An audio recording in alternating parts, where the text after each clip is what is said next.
Hey everyone, it's Miguel Guzman. Here we have the Skilled Success book, Learn Faster, Train Like the Best, and Become Extraordinary at Anything by Bogdan Juncwicz. First of all, everyone, thank you so much for checking out my videos. We hit 300 subscribers. Let's go. All right. Thank you, everyone. Bam. Skilled Success. Beautiful book.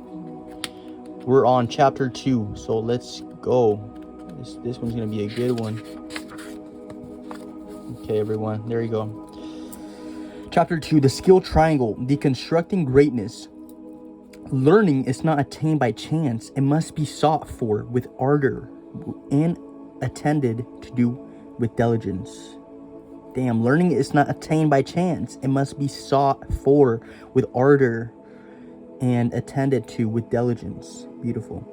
So often we look at the world's highest skilled and highest achieving people as they are today, and we somehow let ourselves believe that this who they always were. We see Oprah Winfrey, Michael Jordan, Roger Federer, David Copperfield, or Elon Musk with their extraordinary levels of skills today. Yet we often forget to realize that they too often went through a process of strategic skill development. Excuse me. We fail to recalibrate our perspective and realize that they too were beginners, newbies at one point in time. That they too had to start somewhere. That's right. We all started from somewhere, you know?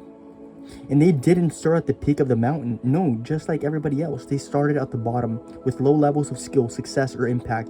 And over the years, they climb up to the lofty heights they are at now. And not just them, but everybody. Nobody that is extraordinary or masterful at what they do started there. Nobody. They started just like everybody else. Period, bro. Damn. We all start at the bottom. It's your choice to level up. And the only way to level up is to learn. I implore you to go read their biographies, study their backstory, and you'll find it's the same pattern on repeat. At first they sucked, which is hard to picture sometimes. It's hard to imagine a world in which Michael Jordan is a basketball newbie, or a world in which David Copperfield isn't yet mesmerizing audiences with magic and illusion. However, in the wise words of Ralph Waldo Emerson, every artist was first an amateur. Every artist was first an amateur.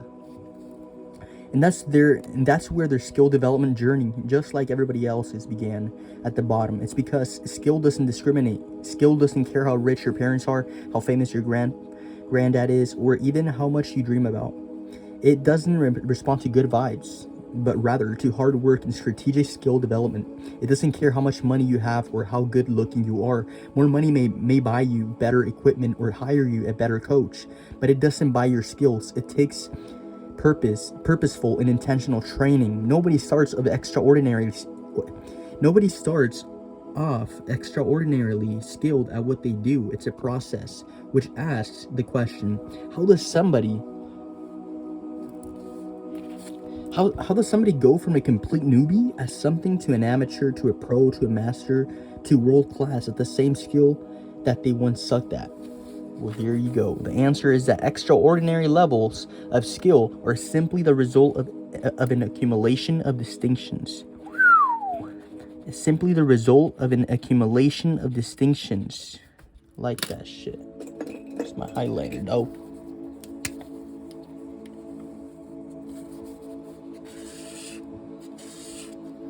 In skill development, the process of getting increasingly skilled at what you do is simply the process of accumulating distinctions within your field of expertise. And this is so important that this entire chapter is dedicated to the understanding of distinctions and how they create skill. And once you get this, it will truly change how you view and approach skill development. Understanding distinctions, great things are done by a series of small things brought together. Great things are done by a series of small things brought together. Vincent van Gogh. What separates people with lower levels of skill? What separates people with lower levels of skill, newbies, beginners, amateurs, from those with high levels of skill, professionals, and masters, is a depth of distinctions. That's what separates the people, the masters and the beginners. It's a depth of distinctions. The skill development triangle. Bam. Beginner. That's crazy. So distinction is a piece of stored training information, data, or muscle memory that gives someone a specific insight, understanding, or nuance into a topic or skill. So distinction, a piece of stored and trained information, data, or muscle memory that gives people a specific insight, understanding, or nuance into a topic or skill. A beginner has some basic distinctions about their field of craft. Hence, they know how to do the basics, but lack deeper, richer insights, distinctions into their craft. They lack nuance, they lack detail, they lack precision, they lack the finer distinction, insights that masters have accumulated through their training. Meanwhile, as you can also see in the skill development triangle, someone who's a master or world class at what they do has a far greater depth of distinction in their field. Bam, bitch. They have deeper or richer insights into the skill they've mastered. They know the ins and outs. They know the rules, best practices, exceptions, details, and nuances. They know what tactics work best at which time to get best results. They have a depth of distinctions that they have accumulated over years of training that they can pull on to make the right decision that brings back the best results. Skill is simply a game of distinctions. Distinctions separate the best from the rest. IQ, genetics, or innate talent may not correlate to high levels of skill, but what does is an accumulation of distinctions. The more distinctions you accumulate and train, the more skilled you become at what you do. The more distinction you accumulate, the more skilled you become as something. Okay, baby. What makes an extraordinary artist is the accumulation of thousands and thousands of little distinctions about art, painting, and design that most other artists just don't possess. In the same way, a great scientist understands thousands and thousands of little details about science, and the most people just don't have the distinctions to understand. Mozart was not a genius because he was born with some type of innate musical gifts, but rather because he had spent over 3,500 hours accumulating distinctions in the areas of music and composition before his 6th birthday. That is gnarly. Those that are extraordinary at what they do have accumulated far more distinctions, a depth of distinctions in their area of craft. That's fucking fire. A distinction is a little like cooking ingredients. It's little like a cooking ingredient. In this metaphor, a master or genius is like a great chef. They have the kitchen, their brain, and their... Okay, imagine this, alright? They have a kitchen, their brain, in which they've accumulated thousands of distinctions, insights, into what works, what doesn't, what order, which sequence, which intensity, or many other nuances, and they know which particular distinctions must be combined to create a result. In this example, an incredible meal. While most people, newbies, beginners, amateurs, are cooking with a lack of ingredients, distinctions, masters are making the best dishes, putting on the greatest performances because they have much wider range of ingredients, distinctions to pull from what they need to. That's an awesome fucking metaphor right there. I like that. So for a master chef, for example, the distinction is how much salt to add to a dish, how much pepper, another distinction, how long to let it sit, another distinction. Bam.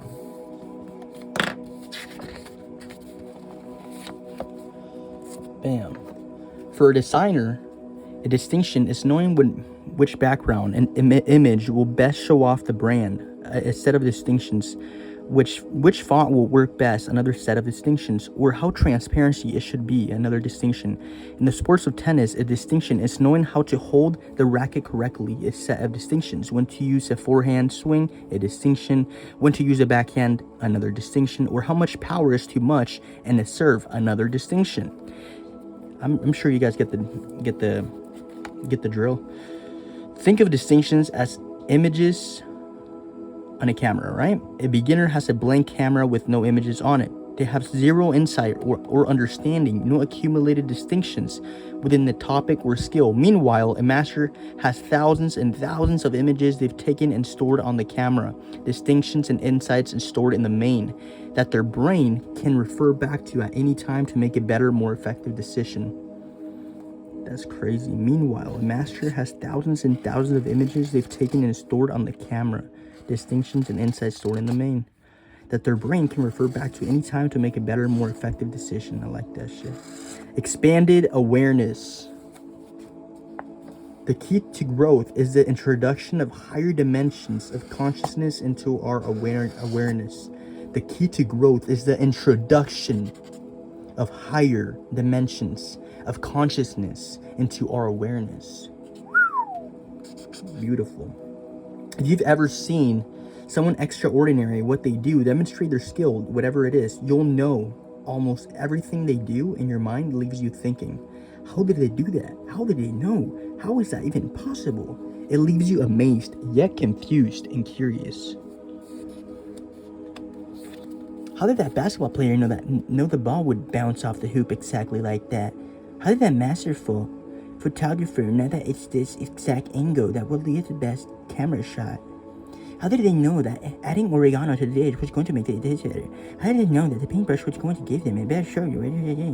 That's a little what it's like when you see someone of high levels of skill do what they do. It's amazing but confusing. At the same time, it's a little like watching a magic show. However, what we now know about skill development and success allows us to explain this phenomenon. What's going on is that the master is demonstrating distinctions that we, the spectators, do not yet possess.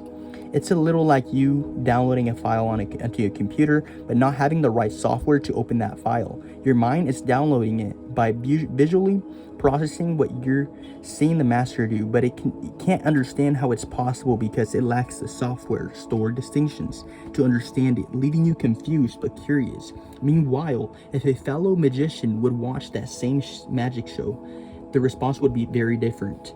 They wouldn't be confused or shocked by what they were seeing, but rather they would be thinking something along the lines of, I know how they did that, or that's so basic. Boy. This is because a fellow magician has already acquired, let me see, I'm put it right there in the middle, has already acquired the distinctions, the software required to read the file's distinctions that are being downloaded.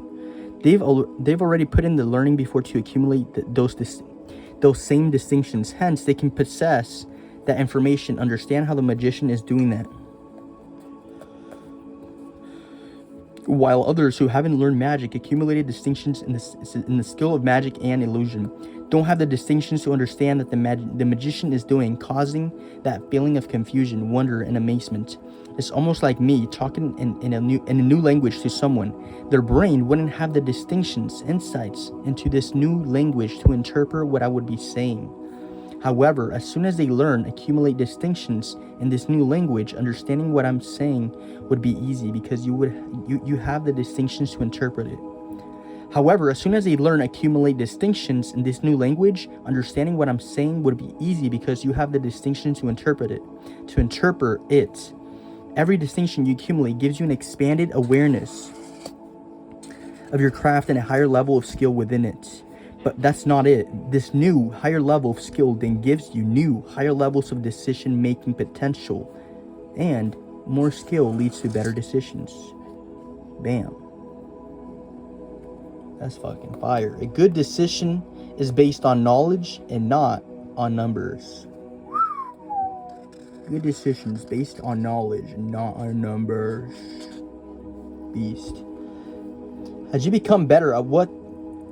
Okay, why is it... Okay. Oh, yeah, it's just trying to focus. As you become better at what you do, increase skill, you're able to make better, more effective decisions. And what's... Okay, bro. And this is what helps you achieve more. It comes down to this. Okay, as you become better at what you do and increase skill, you're able to make better, more effective decisions. And it's what helps you achieve more. It comes down to this.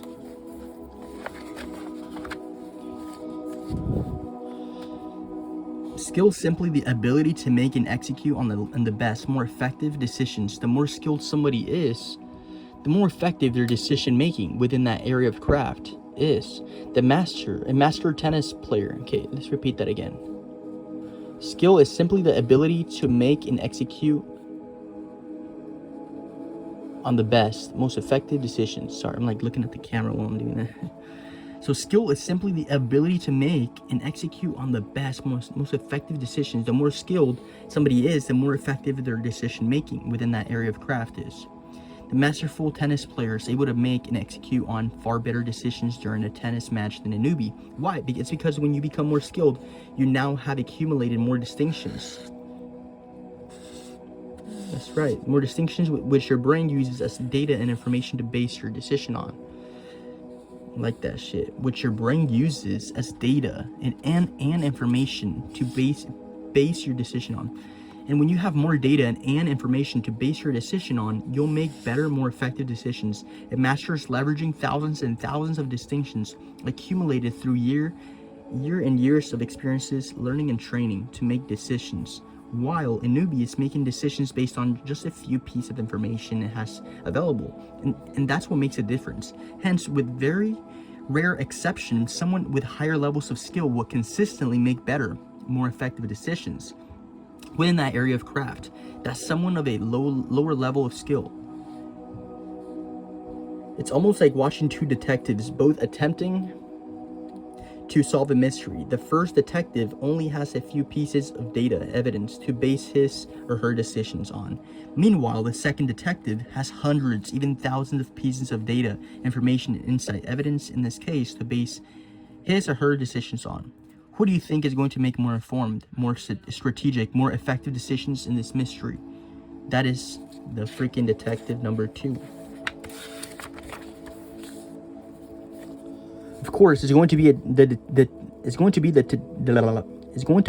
detective with more data and insights to pull from, and that's how it works with skill. Somebody skilled has thousands and thousands of pieces of data, distinctions accumulated through years of training stored inside their brain that they can base their decision upon. Meanwhile, a newbie has very limited information and small number of accumulated distinctions to act on, which all in turn allows the skilled person to make better decisions and be classified by definition as more skilled. And this also allows them to more often be in that right place at the right time. You've probably heard the phrase before, right place at the right time. I like that shit. It's often used to justify success or victory.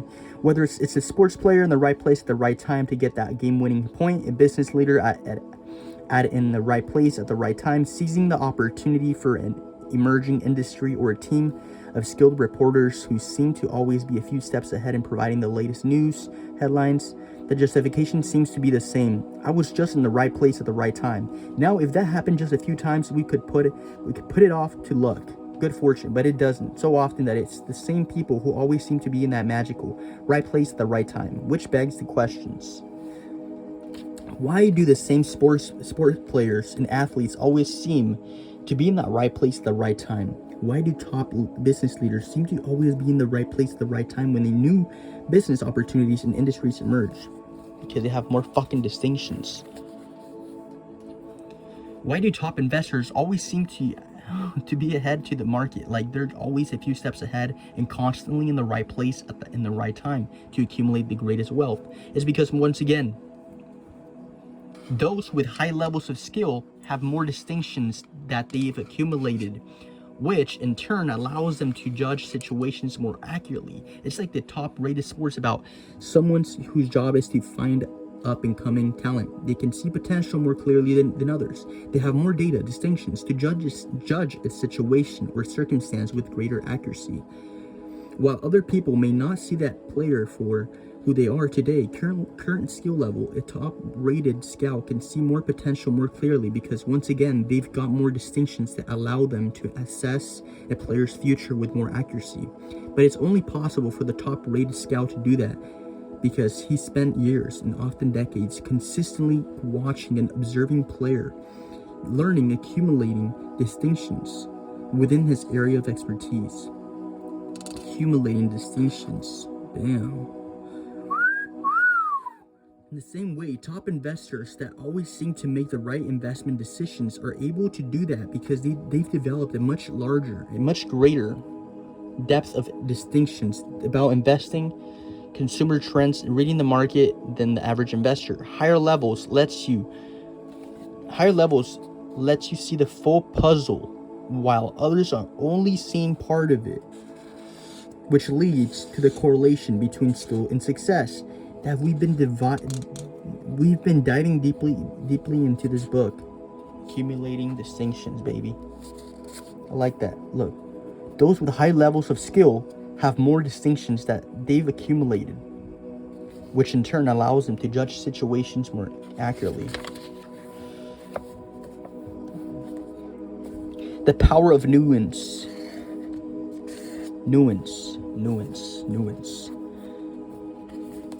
Okay. Life is about the gray areas.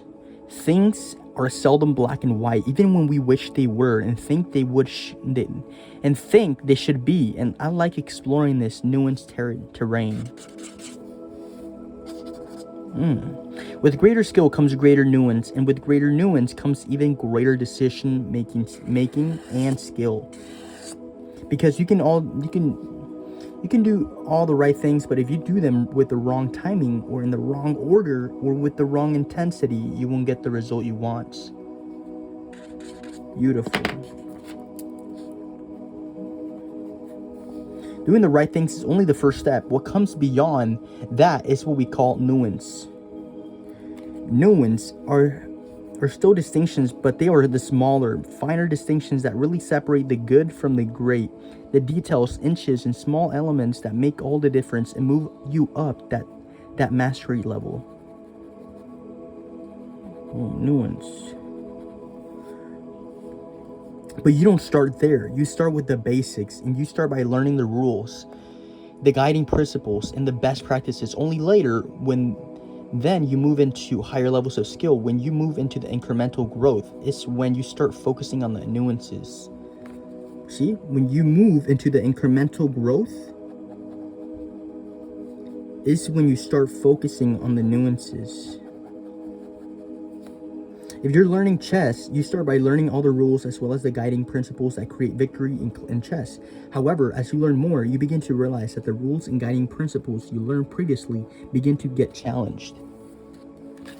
You begin to see successful people doing the opposite of what you learned and succeeding at massive levels. It once again causes confusion because it goes against the initial best practices. And it's only then that you begin to realize that every rule has its exception. You begin to realize that even the best practices at certain times aren't the best. You begin to realize the impact of not just doing the right thing, but doing it with the right nuances like timing, intensity, and intent. Damn. A beginner may learn a principle, but a mastery may break that rule and get a better result. Why? Because with greater skill, you gain greater nuance of your craft. Bam. Like that shit. Bam. A beginner may learn a principle, but a mastery may break that rule and get better result. Why? It's because they have a greater skill and they gain greater nuance of their craft. Now, for most people, nuances are never a discussion. Everything is black and white, wrong and right and wrong, good and bad. That's where everybody starts within a new topic or skill. But it's only once they reach a certain level of competence that nuances join the discussion. And odds are, unless this is the first self-improvement and self-mastery book you've ever read, you may have experienced this within this industry of self-improvement. At one time, you may have read a great insight like this: there's no reason to have a plan B because it distracts from plan A. Yeah, I've read that quote before. There's no reason to have a plan B because it distracts from plan A. You hear that and begin to approach everything in life with that philosophy. You begin to deprioritize backup plans and focus even more on what you want. But then maybe next week or next month, you hear something like this, all right? This is getting good, y'all. I love this. If plan A isn't working, I have plan B, plan C, even plan D, Serena Williams, or something like this. The key is for the audience never to know. It's for the audience never to know. So I have a plan B for every illusion. Three highly successful. What the hell is this? I'm so sorry. I am so sorry. I am so sorry. There you go. Which one is right? Which one is wrong? Which approach is good? Which one's bad? 3 extremely successful high achievers with such wildly different approaches to planning. Many may hear those 2 quotes and get confused. Right? It's crazy, dude. Everybody has their own distinctions to their skills, you know? The answer is that they're both right. They're both very effective approaches, and clearly, based on results, both of these approaches work very well for different people. And this is where, in this scenario, and in pretty much every other conflicting set of options in any area of your life, nuances come in. And as you dive deeper, experiment and test, you begin to realize that at times it's more effective to forget the backup plan and focus only on plan A. And in other times, it's more effective to have strategic backup plans in place. Nuance. This is an insight that frankly may annoy some people. In fact, it used to annoy me because I wanted the world to be very binary, black and white, right and wrong, but it's not, and it's neither is skill development. And as you become increasingly skilled at what you do, you'll begin to discover greater nuance to your craft. Like that shit. See? Read that again. And as you become more increasingly skilled at what you do, you'll begin to discover greater nuance to your craft. Greater nuance to your craft. The small details that make a difference. Bam, bam, bam, bam, bam. Beginners know the rule. Masters know the nuances, exceptions, and counters to the rule. Beginners know the rule. Masters know the nuances, exceptions, and counters to the rule. Fucking shit, baby. And that exactly is the goal, and where the greater advantage comes from. Not from knowing the rules, but from understanding the nuances to every rule and best practice. You begin to not only know the rules and guiding principles, but also understand the exceptions to every rule. You acquire a greater understanding of when it's best to deploy one strategy and when to deploy another. Because if you're really looking for loopholes, you can find an exception to almost every rule. I don't care which book it is, who's the author, what film it is, how foolproof and research backed the framework is. There are exceptions throughout history, and anomalies exist.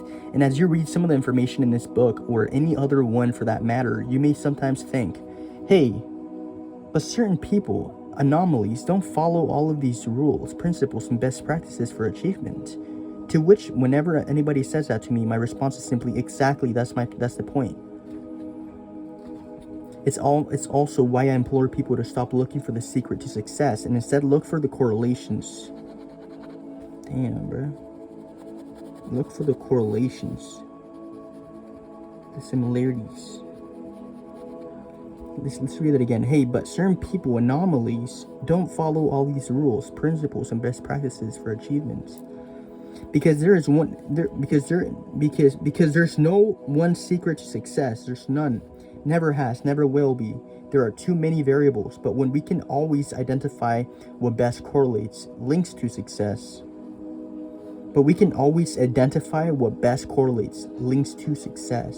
Fucking fire, dude.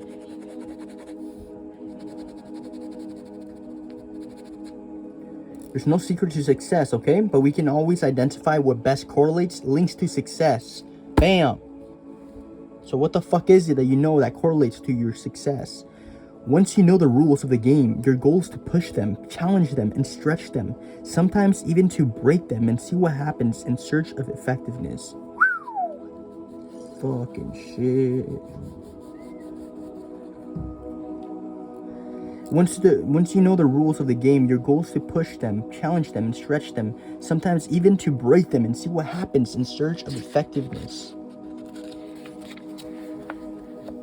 Yo, it's getting too good. What I can tell you is that although some people throughout history, a very small fraction of break the frameworks and success principles revealed in this book, it's with method and intention. They do that with method and intention. They start by learning the rules of success, everything we're covering now, and only once they've gotten to a certain level, they begin to intentionally break the rules to see if they can climb even higher. It's not accidental, it's intentional. The world's highest achievers don't succeed by accident. There's a method to it. There's intention to their actions.